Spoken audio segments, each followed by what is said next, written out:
থেকে একটা টেলিফোন পাই যে এখানে হাসনাবাদ রেল ক্রসিংয়ে একটা অটো কক্সবাজার এক্সপ্রেসের সঙ্গে ধাক্কা লেগে তছনছ হয়ে গেছে এবং একজন যাত্রী মারা গেছে।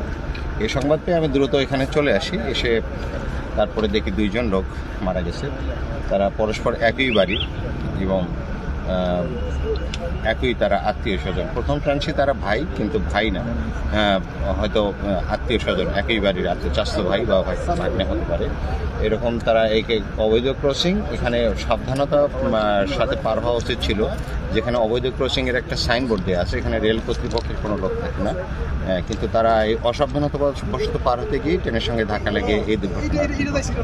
এটা তারপরে এসে আমি এখন সুরথাল করতেছি এবং আমার ঊর্ধ্বতন কর্তৃপক্ষকে জানাইছি, এখন মেসেজ দিচ্ছি, স্যারদেরকে জানাচ্ছি।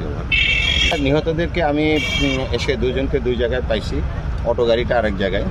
আমি ছবি তুলছি এবং তাদের ঠিকানা লিখতেছি, তাদের আইনি প্রক্রিয়া যে কাজগুলো এগুলো করতেছি।